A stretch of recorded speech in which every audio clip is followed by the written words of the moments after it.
So thank you all for joining this Zoom conversation tonight on the recent survey that I initiated in my single member district, but made available to my fellow commissioners.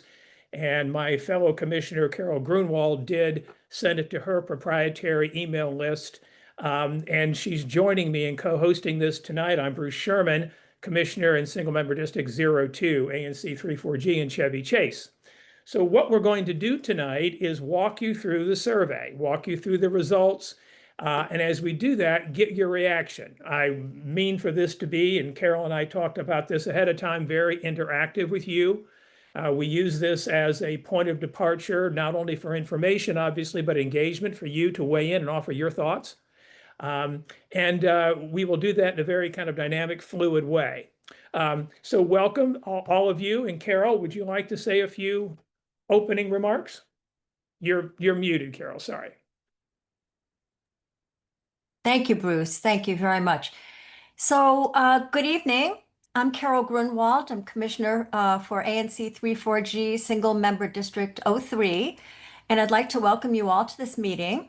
Thank you for taking the time from your busy schedules to communicate with us. I'm thrilled that so many residents participated in the survey.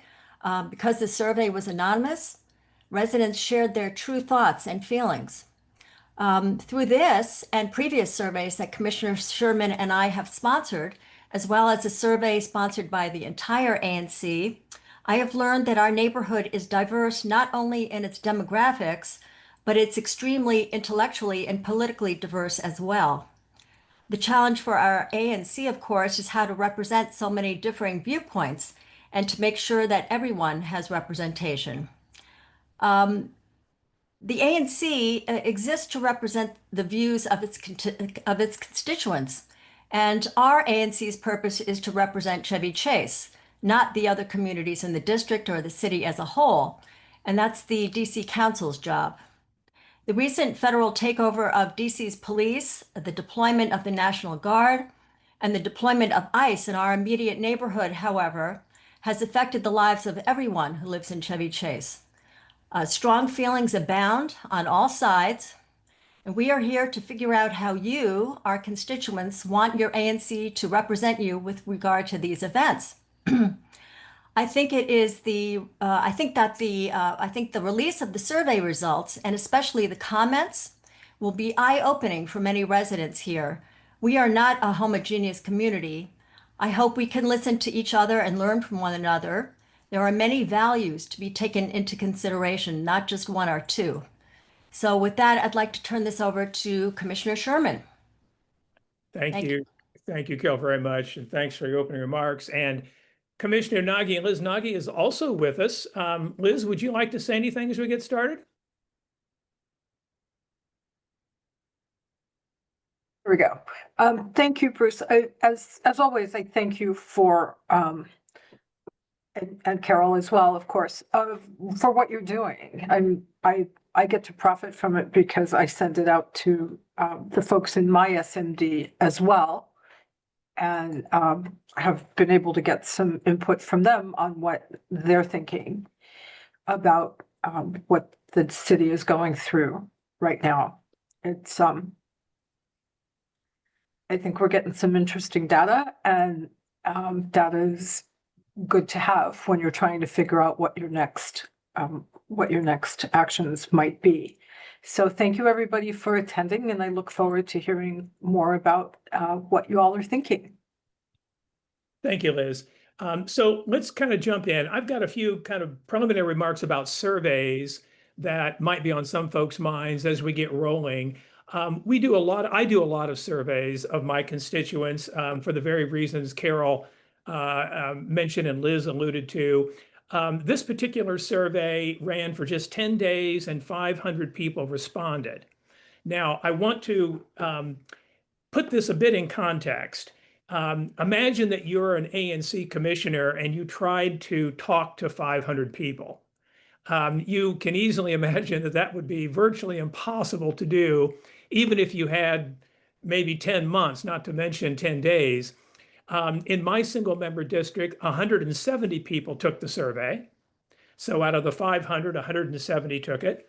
And I want you to think that behind every survey response, every data point that we'll talk about tonight is a person, a real live person who signed on, thought about the questions, answered the questions, wrote the comments. 500 people produced 900 plus individual comments on the survey. We provided an opportunity at each of the questions, or almost all the questions, individual questions for comments, and then a space at the very end to add other thoughts. Um, I have been involved in survey research professionally and now in the ANC for 3 decades. I find hearing what people have to say inherently fascinating. As an ANC commissioner, it's my job to listen to everyone. And as Carol was saying, it is nothing short of astonishing what we see, what we hear, the breadth and depth of sentiment, and that our constituents, all of you, people in the community, take this seriously and offer your comments on the notion that we as commissioners are paying attention. And I can assure everyone, and I've mentioned this to my constituents ad nauseum, that I am paying attention and that I, in fact, vote according to the views of my constituents. I don't vote according to my own personal views. That is on official ANC business. And in this particular instance, because of what's happened just so recently, it's been really important to reach out and gain the views of our residents. So that's just a little bit for me as to how I see these surveys. A couple other quick things. The surveys that we do are voluntary. They're not random sample surveys. They're not the kind of surveys that Nielsen or Gallup or Ipsos or Edison or those large research organizations do, where they go out and they derive a scientific sample based on demographic data, statistical data, and they select a representative, statistically representative group of a given population. We don't do that because A, it's beyond the scope of what we can do and manage professionally as an ANC. It's expensive, but also it would preclude the community writ large from participating. We want folks to weigh in. We want folks to be able to offer their views. So what we see typically in our surveys is that we get 20 to 25% of our neighbors taking part. And so while that may seem to some folks to be a low number, actually for these kinds of surveys, it's relatively high. And in any event, it is the number that we get. That is to say that we could hope for 50%, we could hope for 75%. We're never going to get that. So what we do is that we read the reports that we get. We see the data that we receive. I will say this, that in comparison to a normal ANC meeting held a couple of times a month, we had a recess in August, but otherwise a couple of times a month, 50 people typically show up. And of the 50, many of those people show up meeting after meeting after meeting, so they're the same people, and typically only a half dozen to a dozen speak at such meetings. So when we compare the feedback we get through surveys to the feedback we get through meetings and many other means, there's really no comparison. So even though we get 20, 25%, it is very rich data that we have to work with. So with that, let me just pause right now and see if anyone has any questions about the survey that I'm going to show you the results of, how we did it, or why we do surveys. Think about it if you happen to have any questions as I bring the survey up on the screen.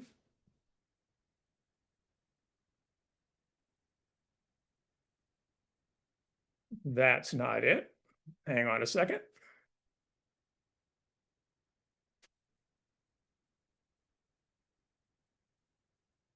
That's what I want.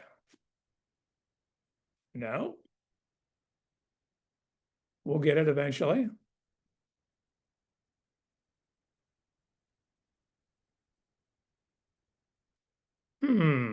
That's curious.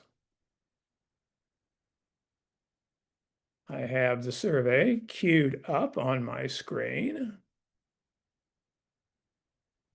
All right. And I'm hitting share.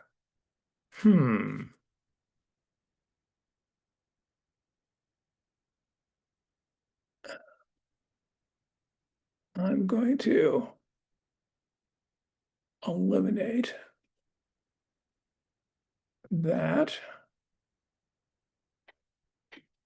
You're being very patient, which I appreciate.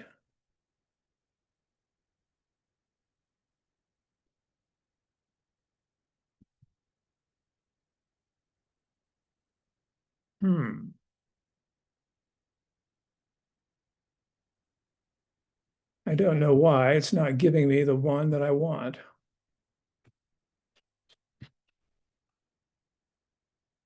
Let me do this.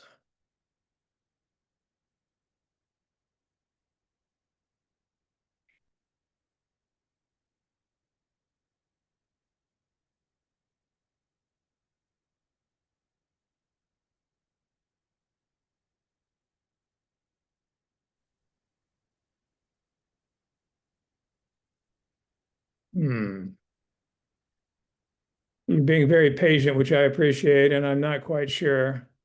I've done this like 10,000 times, why this is not coming up. I have it queued up if you need it. Do you? Yeah. Thank you. I appreciate that. Let me give it one more go here.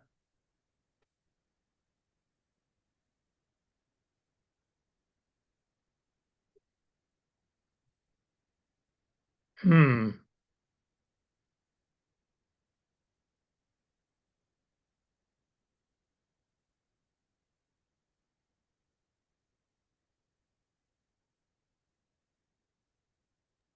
Bruce, it looked like there for a second it was starting to share. There you go. You got it. Yeah. Okay. Sorry about that. Okay. So the survey had 8. I'm going to go down to the very bottom quickly and show you the demographic data to tell you who took the survey, the demographic data that we have. There were 8 what we call substantive questions. And then there were 4 what we call demographic questions. So we asked folks where they live, so we had an idea which single member district in our ANC, or if they don't live in the ANC. So you can see here that most of the responses came from my district and Carol's, and that owes to the fact that we have proprietary email lists that number between the two of us about 1,400.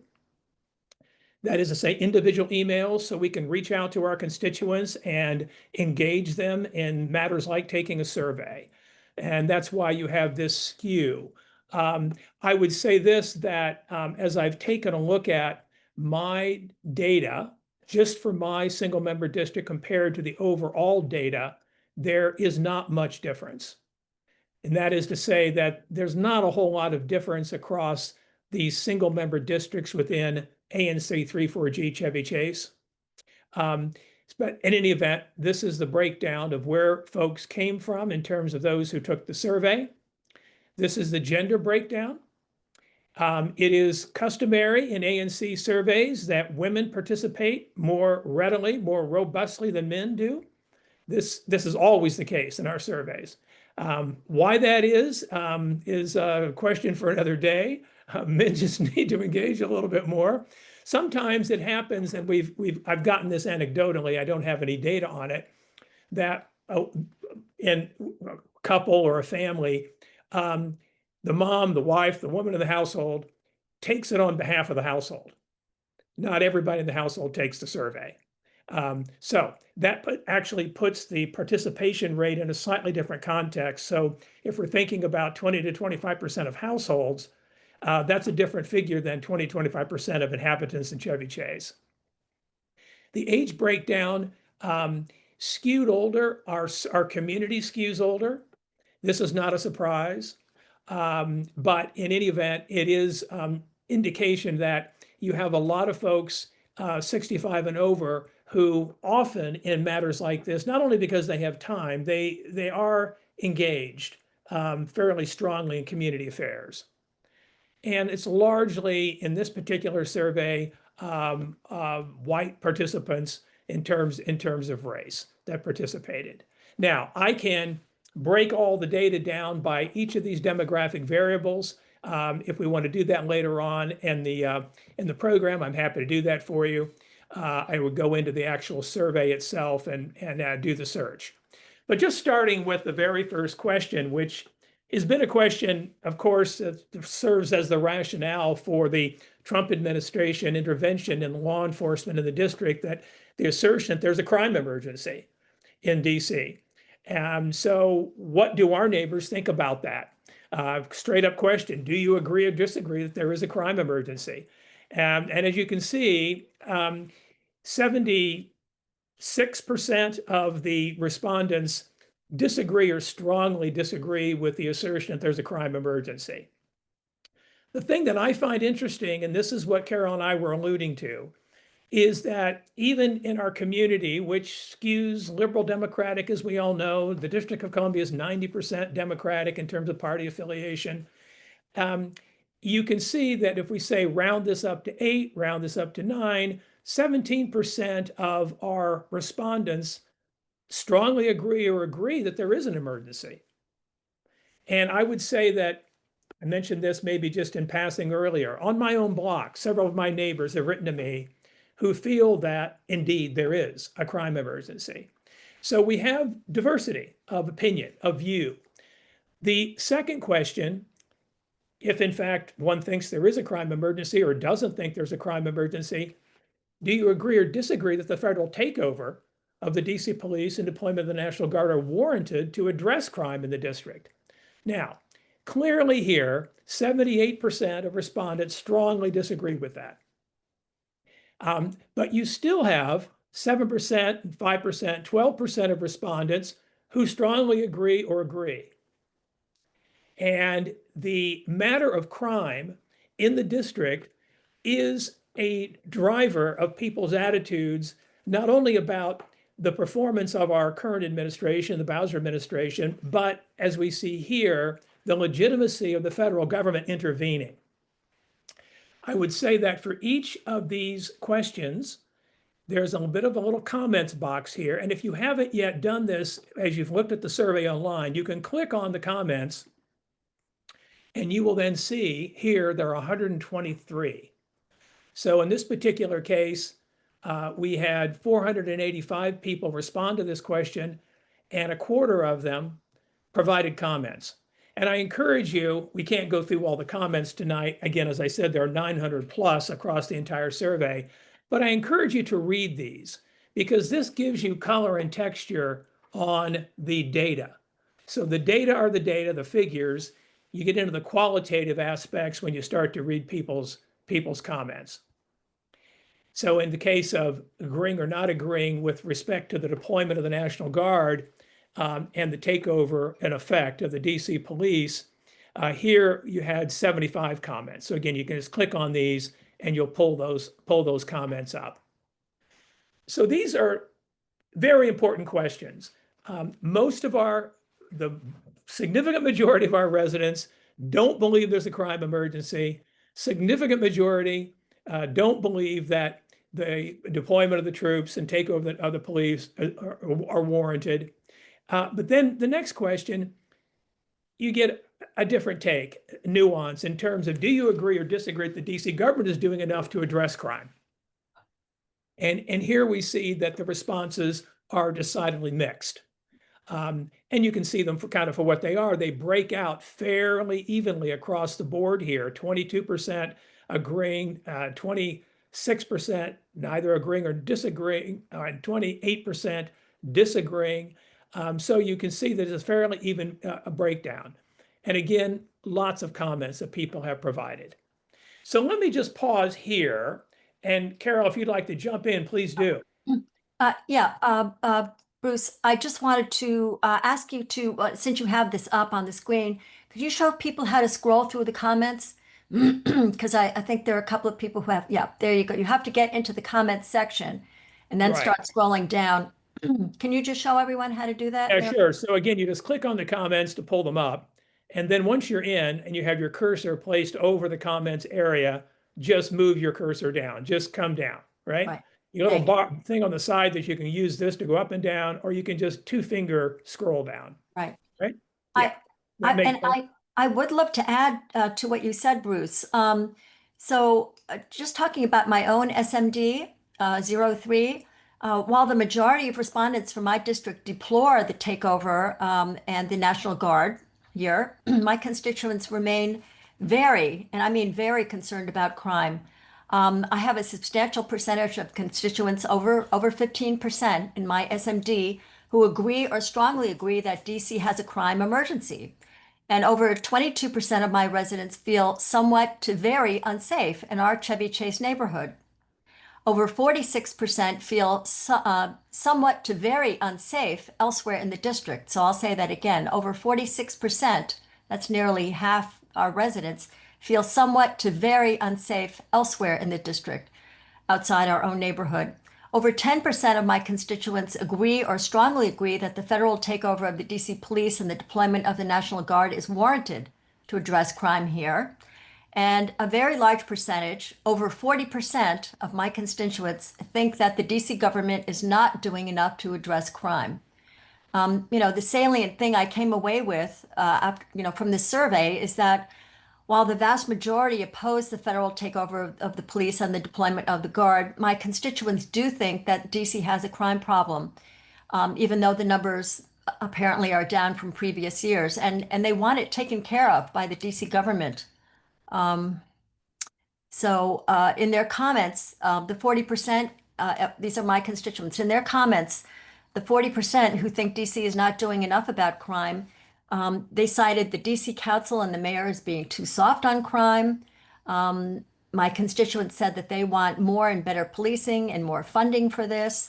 They want harsher treatment of juvenile and adult offenders, more prosecution of crimes, and they want solutions for homelessness that don't involve simply pawning them off on apartment buildings along Connecticut Avenue, where they are not receiving treatment for their mental illness or addictions. So, as we both said, there are some things that have risen to the surface in the survey that we all must address. Let me bring everybody into this conversation. Again, I mentioned it can be informal and dynamic. Does anything surprise you in the survey and what you've seen so far? Feel for anyone to raise your hand at the bottom of the screen or just speak up. It's not that big of a group. You just have to unmute yourselves first.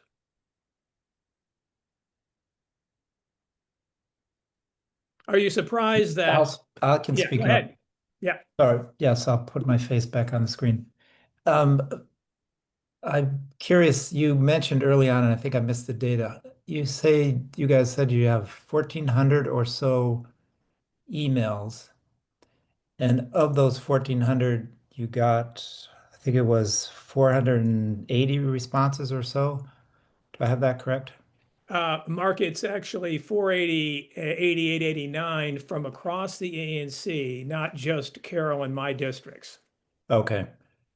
So I guess I'm, you pointed out earlier on, it seems as though we need to be very careful about saying things like the majority of our constituents or the majority of people in our ANC because it's really not the majority, it's the majority of the respondents.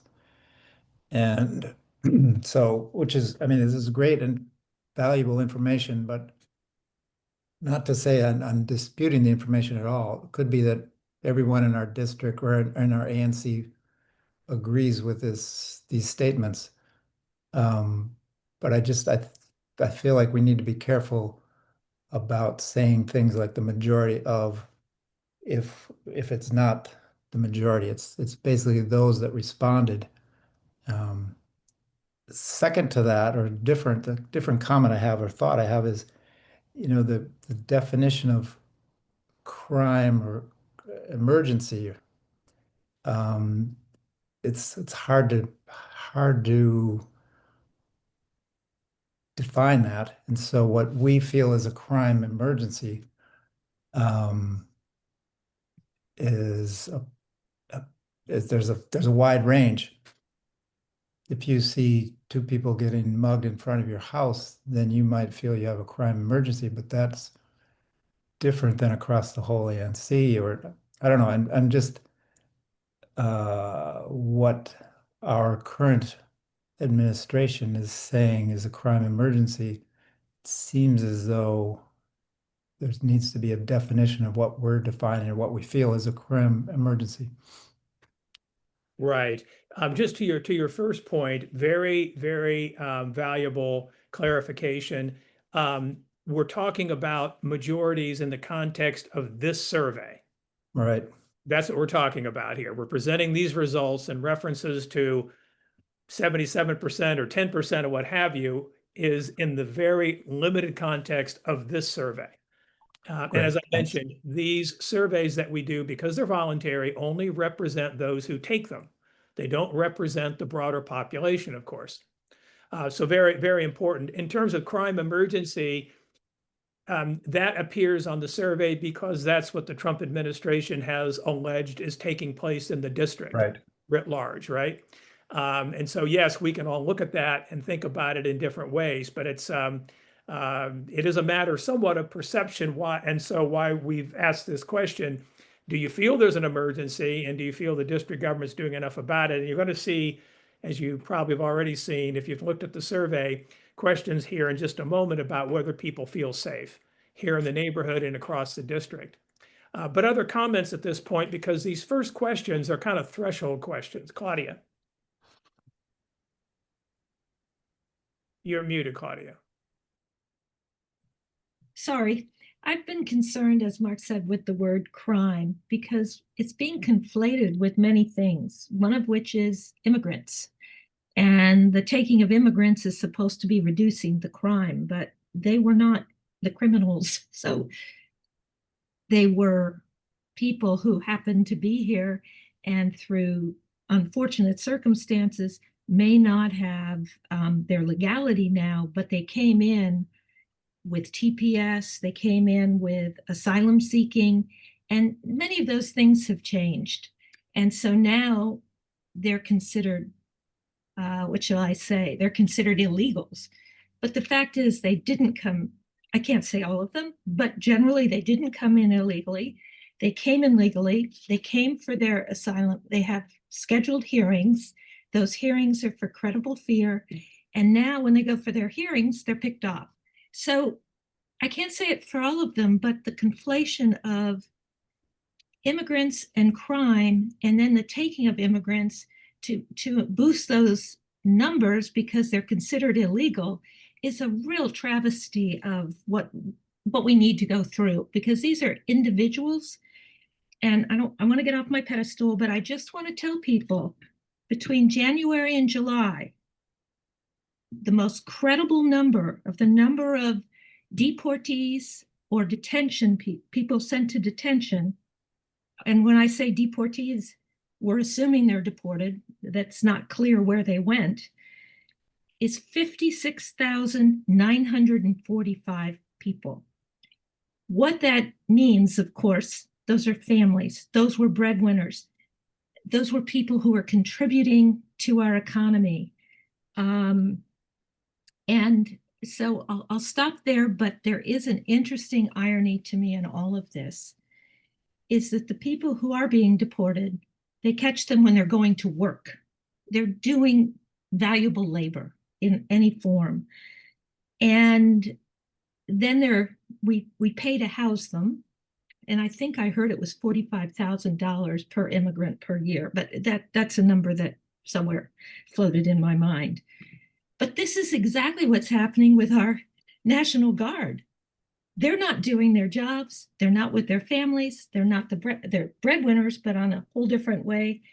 And so they're being removed from their families. And it's really quite striking that they're both being treated in a way that separates them from the work that they do, their families, etc. So I just wanted to make sure that we don't slip into thinking crime will be solved by picking off people who are deemed illegal aliens. So thank you. Just a clarification, Claudia, you said 56,000 in reference to the whole country. Yeah, okay. Just for context, a quick data point.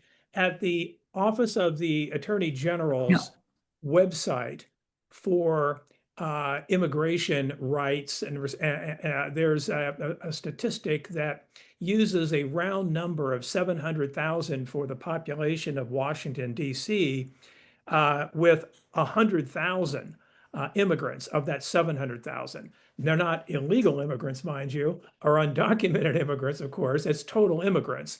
But a percentage of that number, we know, obviously, it lacks documentation. I just find that to be somewhat extraordinary in terms of the number of people just in the District of Columbia that could be, in one way or another, targets for possible detention. John Wolf. Hi, Bruce. This is not John, but Barbara. Hey, Barbara. Hey. Hi. Hey, I just wanted to make a comment about, and I don't want to skip over what's just happening in the neighborhood with the arrests, because also appalled by all of that. But the use of the word emergency in the question on the survey. Mm-hmm. So personally, while I may not view it as an emergency, I do feel as though that we have a crime issue that we need to address locally. And I think maybe in reading through some of the comments, that might also be consistent with what some other folks are feeling about that. Maybe not emergency, but yes, we have some issues related to young people and juvenile crime and randomness in some parts of the city. So I just wanted to raise that issue about the word emergency. Yeah, no, I appreciate that. And I'm back up to question number one, Barbara, just because of what you're mentioning right at the comments box. And as you can see, the comments are very much on that issue. Yes, crime, especially youth crime, is too high. Already in that first question, people are drawing the distinction between crime and an emergency. So this is what I mean by we have a crime problem, sure, but it's not rise to the level of emergency, so forth and so on. When you read through these comments, you really get a very good feel for where people's minds are about these issues. So the data points themselves don't capture it all. That's the point of quantitative data, to kind of give you a snapshot. You get into the qualitative data, that is to say, comments where people explain their views a bit more and they flesh it out. So I encourage everybody to scroll through these and read them. Again, the total number of comments in the survey exceed 900. There we are. Any other comments before we proceed, just in response to how our neighbors perceive the crime problem, whether it's an emergency or not, and whether they think the takeover is warranted, and whether they think the DC government is doing enough to address crime? Anyone else wish to voice a view? Okay. As we proceed down through the survey. Sorry, Yeah, go Bruce, ahead. I'm sorry. I hate to weigh in again, but That's all right. Go ahead.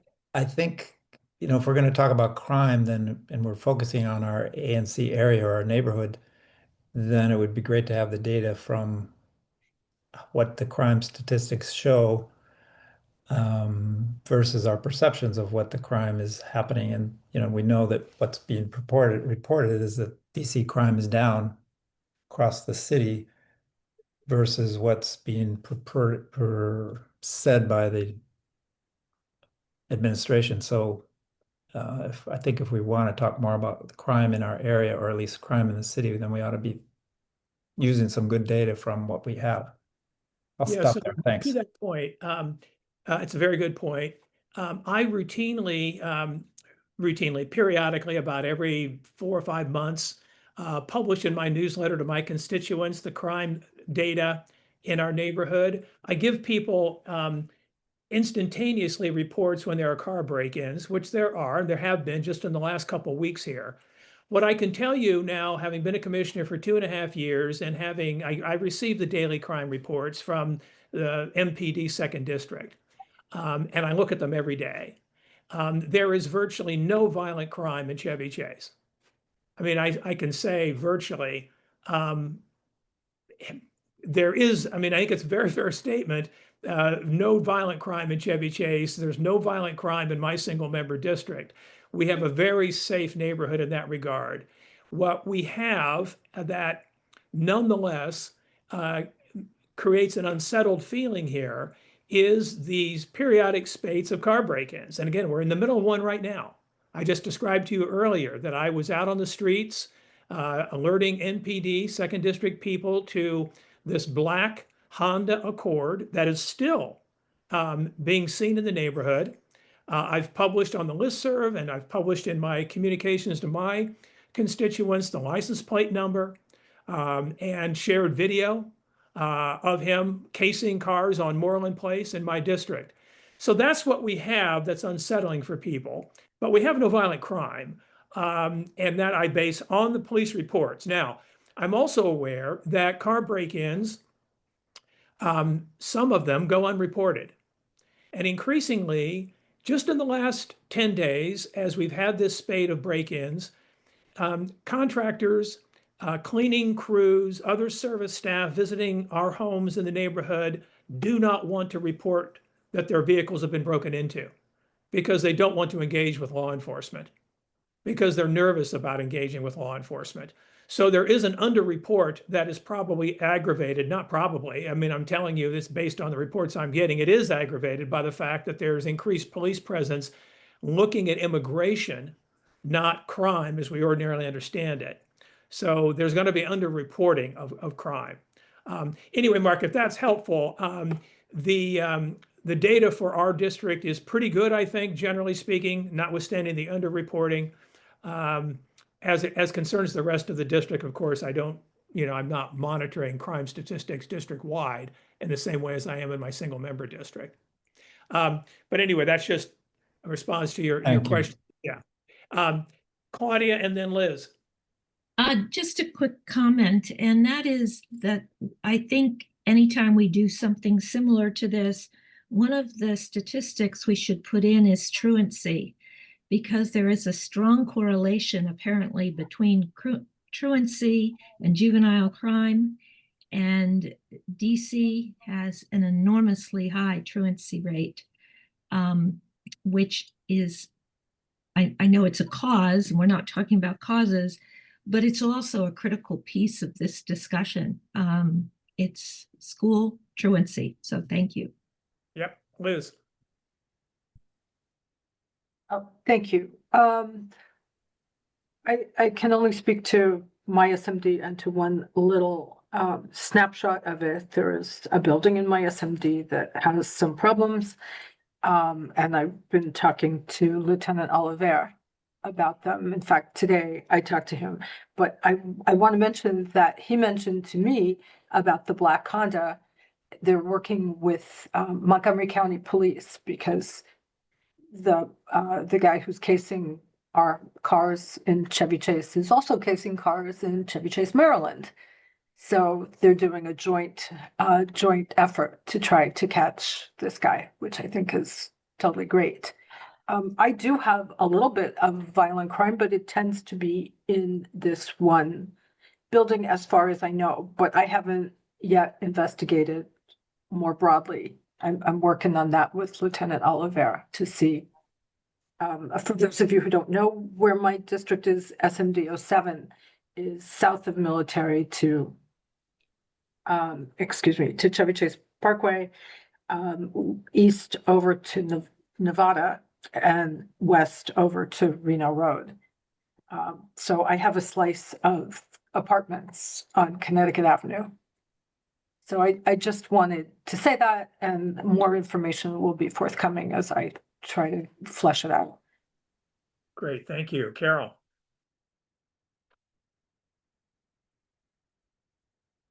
Hi, Carol, Can you hear me? Yep. Yep. Okay. I just wanted to respond to a couple of things that Mark said. Mark, hi. Mark is my constituent. I just wanted to point out that in neighborhoods with high crime rates, the residents are very concerned about crime.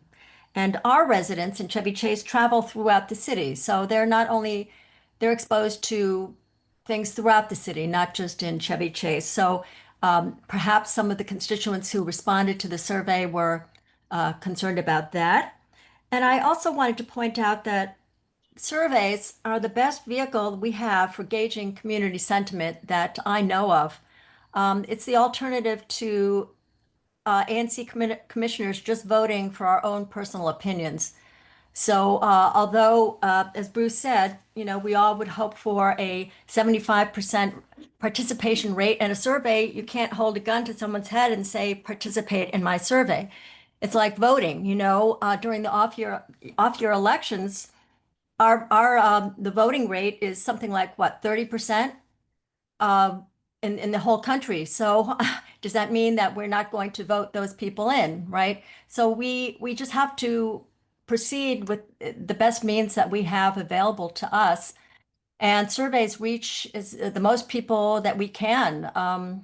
We can't force people to come to meetings, and we can't force them to talk with us, door to door. We can't force people to do anything. So I think that, surveys have their problems, but I think we're doing the best we can with this. And I Thanks, just, Carol, I, and I didn't want to put you on the defense. yeah, I agree wholeheartedly.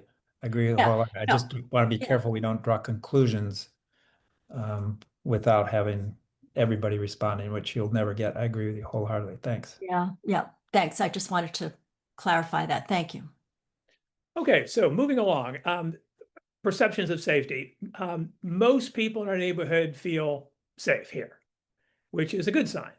Notwithstanding things that we have seen, again, car break-ins, the occasional car theft, and we have had the last couple of years some carjackings that have taken place. We also have had, and I should have mentioned this before, shoplifting at the CVS on Connecticut Avenue and Safeway on Connecticut Avenue, and occasional intrusions into businesses on Connecticut Avenue have been a problem. Fellow commissioners Corinthia Simmons and Peter Goslin earlier this year in January held 2 Zoom meetings with community members precisely to discuss issues on Connecticut Avenue. And I think those of you who pass by Safeway or CVS of an evening will typically see a squad car parked at Safeway or parked right outside on Connecticut Avenue, the CVS. And that's not an accident. It's because the shoplifting has been a problem. So there's that. But in terms of how people feel about safety, most people feel safe in our neighborhood. And again, here too, if I click on the comments and we read what people say, you'll get color and texture, as they say, on how people look at their own personal safety. In terms of safety elsewhere in the district, compared to what you just saw with our neighborhood, where you have a fairly significant portion of people, 32% saying they feel extremely safe. With respect to the district, it's only 6% who feel extremely safe, but nonetheless, 44% feel safe, very safe, and 35% feel somewhat safe. So this is, I think, pretty impressive in terms of people's perceptions of safety. Now, understandably, people's safety and perceptions of safety in the broader DC area depend on where they go. And if folks are in different parts of the city at different times, they're going to feel less safe, obviously. So this question qualified it by noting that that very circumstance, that safety varies by neighborhood, but ask people to think about their general feeling of safety based on where they work or where they go for leisure, entertainment, go out to restaurants and so forth. So those are the feelings of safety. This question has come about because of our constituents asking us, given the current circumstance, what they can do. Now, what's the current circumstance? It's the takeover of DC. And how can neighbors express themselves? Can they participate? Do they wish to participate in rallies and demonstrations? Do they wish to write to members of Congress, to members of the DC Council, to the mayor? Ways of showing their concern about what's going on. And I am actually impressed by the fact that you have 29, call it 30, 32, 62% of our neighbors who've taken the survey, again, we're talking about people who responded here, have said that they are likely or very likely to actually engage. And what does that lead to? That leads to thinking about what we can do collectively and what our constituents would like to see the ANC do. And with respect to question number 7, what action do folks want the ANC to take? Those responses are just all over the place. I actually submitted the open-ended remarks here to question number 7. I downloaded the survey data into Excel, and I popped the entire survey in Excel into ChatGPT and asked ChatGPT to analyze the responses to this question. I actually asked ChatGPT to analyze the responses, the comments, not the data points, the comments to questions 1 and 2.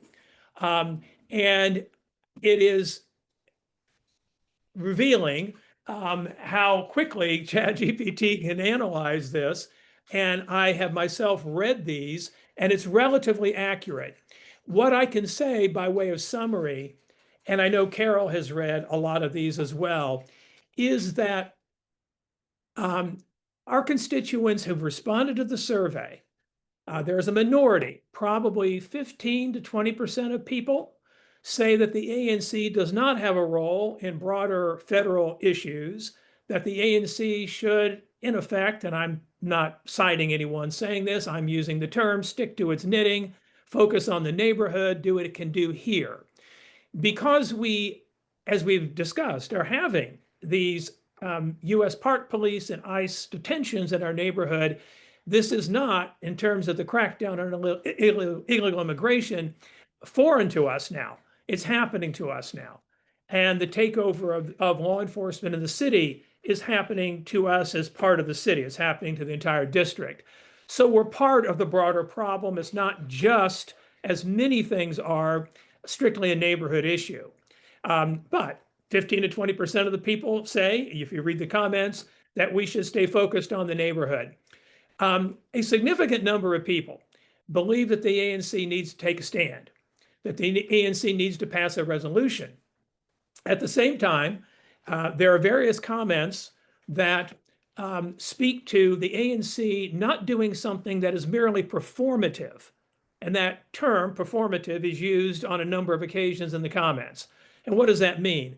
In other words, not do something just to do it, not do something just to say you're doing it, but do something that could have some impact. Well, a resolution that we pass, that we send to the district government and to even the Trump administration, asserts our community's view, and that's an important thing to do. But what more we can do than that is what a lot of the comments get to.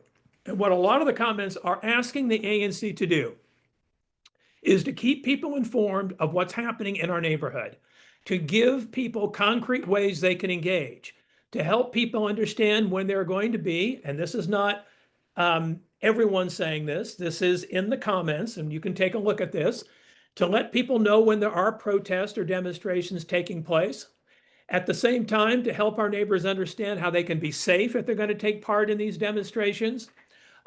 So you will see here, in response to this question, a wide range of comments. It is likely that at the September 8th ANC meeting, which is our first meeting after our August recess, we haven't met since July 28th, there will be a resolution related to the takeover, and there will be a position taken by the ANC. So the comments here, 272 of them, are going to be very helpful to informing what the ANC does. And this is where, as Carol is indicating, we listen to our constituents, and we are the beneficiaries of the wisdom, the advice, the guidance, the creativity of a lot of folks. I'll give you one little example. I don't believe it's in the comments. I had a constituent write to me when we were discussing what we could do, and noting that many people are concerned for their personal safety if they were to go near law enforcement actions or even take part in rallies or demonstrations. They said, why doesn't the ANC just support a petition and let people in the community sign a petition, in which case they don't have to go anywhere or do anything. They can do it online, and they can voice their concerns, and they can state their views in line with the petition. So these are the kinds of things that are coming out of our asking people what we as a community can do, what the ANC can do. in response, I'll say finally, in response to the 2 Zoom meetings I've held, again, almost 300 people participated in those, and there were lots of calls in those meetings to clarify citizens' rights. Again, I mentioned earlier, if ICE agents show up at our homes because we have contractors visibly working, and this is again not a hypothetical, it just happened in my neighborhood, what are we allowed to do? We can film, yes, but what if they enter our property? Can they enter our property? They can't enter our homes without a search warrant. But can they enter public space, which in every case in our community, the first 10, 15, 20 feet, what have you, of our yards is public space? And if there are workers there, can they confront them? The short answer to that is yes, they can. The longer answer is if they go past that, can they chase someone on our property? If you see the video that I've shared with our community of the attempted arrest on Moreland Place, the person that they sought to apprehend fled. He ran away, and ICE agents ran after him.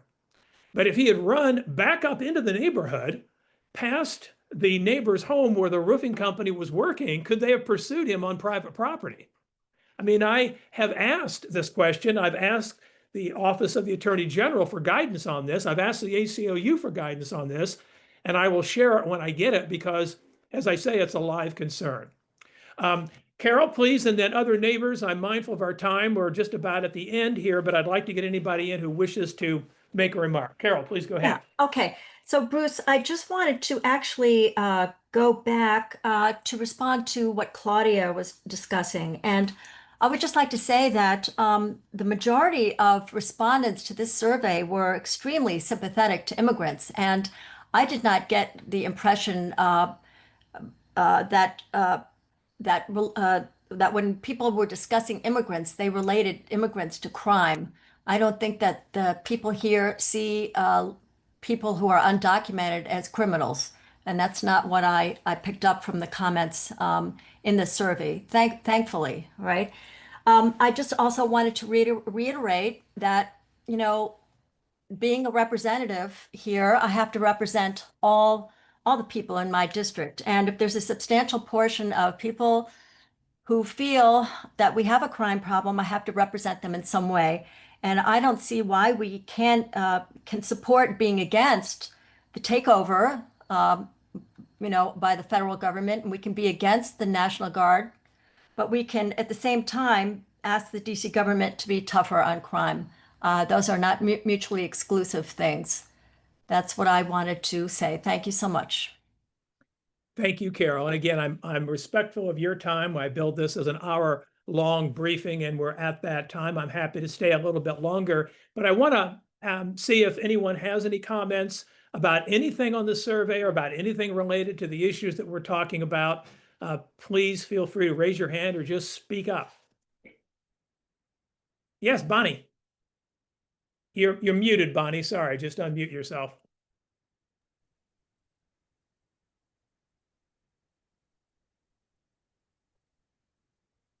There it is. I'm sorry. No worries, no worries. All good.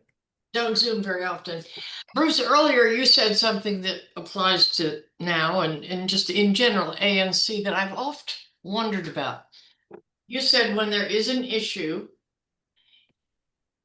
you would vote the majority feeling of your constituents in your SMD. Right. That's fine. I mean, that's one sensible, intelligent way to do it. But does that not leave, in theory, now I'm going to pick a nit, if you have 49 people want blue skies and 51% want dark skies, how do you decide who's the majority of your constituency? Well, it's a good question, and it's one I've thought long and hard about in the practice of being an ANC commissioner. Yeah, it's hard. Well, you know, here's the thing about the ANC, and pardon me, and I don't mean to digress. It's late in this meeting on this. I'll be as brief as I can. Carol alluded to this a bit earlier. The ANCs are a unique institution. We have a DC council. We operate within a representative democracy. We elect council members to be our representatives. We have, of course, the mayor. We have the executive branch. The ANCs were created by the Home Rule Act to be an example of participatory democracy with a mandate from in DC code to advise the DC government on the views of our neighbors, our constituents concerning the programs and policies, practices of the government, right? And so when we set about to do that and we listen to our constituents, um, it is only true, I believe, to that mission to channel my neighbor's views, not impose my own. Otherwise, I would be acting in some respects as another representative, like a council member, which I'm decidedly not. And I'm also super mindful of the fact that I'm just another neighbor. Now, your question, if it's 51 to 49, we're in a majoritarian democracy, even at this very local, hyper-local level. I would side with the 51%, Bonnie. Yeah. How do Yeah. I know how do I know it's 51%? How do I know there's not some gray area? Well, when it's really, really close, of course, it's always a challenge. Typically, what we find is, and what I've witnessed, that it's not that close, and it is possible to discern the views and the will of most of the neighbors. It isn't just on a survey like this. I can tell you, and I'll give you a very good example most recently, and this is somewhat mundane and totally off the point of this particular issue of the takeover, but we had at the intersection of Utah and Nebraska, the installation of these flex posts that, that believe it or not, in a period of 3 days on a survey I launched with Carol and with our colleague Laura Finney, because our 3 single member districts intersect at Utah and Nebraska, we had 466 neighbors respond to the question of whether they supported those flex posts. We went into the survey with the view that the overwhelming majority of people hated them, wanted them removed immediately, and that we, toot sweet, needed to get on the stick and get the Department of Transportation and Murray School to get rid of them.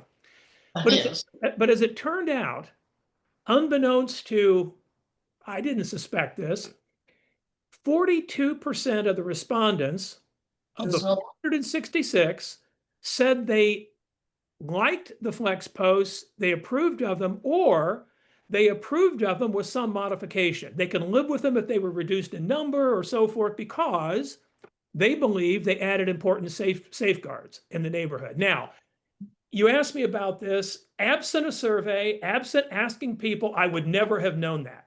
Exactly. Yeah, and I would have, at least I'm speaking for myself, Carol can address this since she's been involved, and the adjacent neighbors at the intersection feel particularly strongly about this, of course, but I would have misjudged the neighbor's sentiment and been off point, no doubt, in my own action. So I don't know if that's totally responsive to your question, if that makes sense to you. Thank you. Yeah, my pleasure. Carol and then Mark. Yeah, hi. I just wanted to say that, Bruce, that, you and I have discussed this quite a bit, and that, our job is to go with the majority. But when we have a substantial minority, we try to find a way to accommodate them as well. Yeah. Because we have to represent everyone. Right. And so that's what we really try to do. I really, really thank you for that, because in the case of the intersection, I was just referencing that you have this 42% that actually have found, now that they're there, that these flex posts are serving a purpose. And as we try to resolve this appropriately for everyone, as it happens, the Department of Transportation has agreed to ameliorate or remediate the circumstance by reducing the number and spacing them out more. And then longer term, remove them entirely with other measures that will serve the same purpose but be much more aesthetically pleasing. So we're trying to take everyone's input, plug it into the decision-making calculus of the city, and come up with an answer that makes sense or better sense for everybody. So Carol, thank you for that. Mark. Yeah, thanks very much. Thanks for putting this on, for doing this work that you guys have done.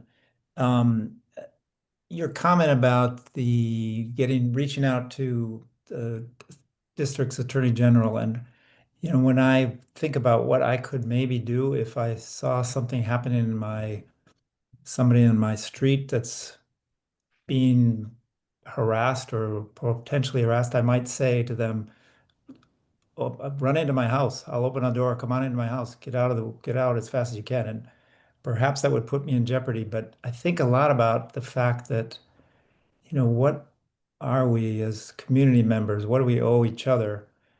Maybe not as ANC folks, but what do we owe each other as a community? And it seems as though one of the things that we owe each other is to protect the most vulnerable. And we can only imagine how immigrants that come into our city or are in our city or working in our city must feel scared stiff. And the more we can help them, reach out to them and graciously say, thank you so much for all the work you're doing. And maybe, suggest we'll help you stay safe as best we can. I don't know what it is, but to me, that's one of our roles as a community members, as neighbors. And these aren't our neighbors necessarily, but they do provide us fantastic, tremendous services. And in that sense, they are our neighbors. So, Right. Yeah. Right. Thank you very much for that, Mark. I really appreciate that. I would just say that, and I have said this publicly, that these are folks that have been coming to this neighborhood for years and working and are still coming to our neighborhood. And I can just tell you, and I know all of you are no doubt doing this as well, that our yard guys, our landscaping crew were here yesterday. And it was the first time I'd had an opportunity to speak to them directly. But I said to them, you have to stay off of Military Road because that's where the U.S. Park Police is surveilling to determine if in fact there are trucks they can stop. It's not even trucks that go into the park. The park police are on Military Road. They're on Oregon. They're here right on the borders of my single member district. And when they spot a vehicle that looks in their view suspicious, meaning it has potentially immigrants because they look at them, they see they're Latinos, they profile them, that we have to use that. That's what happens. They stop them. That's what's going on. So I advise them, do not get on Military, right? But I very much appreciate what you say about supporting those that have been working for us and that are in effect our neighbors. Carol. Yeah, I'd just like to add, Mark, that today I had my landscapers here and I went out to talk to them and I said, if you see anything suspicious, you're to immediately come into my house. I left all my doors open, even though I wasn't home for part of the day. So I agree with you. And wonderful. as far as I know, my landscapers are legal, but nonetheless, I don't know. We don't really know who ICE is coming for, whether they're coming for legal people, illegal people, documented, undocumented. It's very unclear as to who they're coming from aside from the fact that they're Hispanic, and I think it's terrible. So I think that's something that we could all do. And I also think we need to find out legally Nice. what will happen to us all when they do come knocking on the door. But um, that's something we'll have to find out. I just wanted to add that comment. Thank you. I want to go to Liz, but I also want to let everyone know that we are now officially 10 minutes over. So I want to bring us to a close. So if anyone has any final words, gather them in your mind and let us know what they are, and we'll wrap up here pretty quickly. Liz, go ahead. Thanks, Bruce. To Carol's point about we don't know about who's legal, who's not, just the incident on 27th and Military, the driver of the car was legal and he was detained and stopped actually while they figured out that he was legal and they weren't able to keep him. They put him in So cuffs. They put him in cuffs. They put him in handcuffs. Thank you. Yes, I appreciate that clarification. So it is very dicey, even for immigrants who are legal, and the level of discomfort, I've talked to a number of people, is palpable and very sad that this is happening to them. Yep. Yep. Thank you, Liz. Any further comments, questions, thoughts, ideas? I don't want to close this off without giving everybody one final opportunity. Thank you. You've been very gracious. Pardon the fumbling around at the very beginning to find my screen, but we finally found it. All of you have access, of course, to the survey, so I encourage you to read the comments. If you're a survey junkie, as I am, you find hearing what people have to say just inherently fascinating, regardless what it is. One final word, and this just goes back to echo what Carol has appropriately flagged. We do represent everyone. And although surveys like this, as is the case with surveys, have majority opinions, the minority opinions we are listening to and need very much to pay attention to those so that we do represent everyone. Interesting. I really appreciate everyone's time and attention, and I assume you took the survey. For that, I thank you as well and have taken other surveys. So thanks very much, everyone, and look for more surveys ahead. There'll be more coming down the road. Thanks very much, and good night to everybody. Thank you, Bruce. Thank you. Good night. Good night. Good night.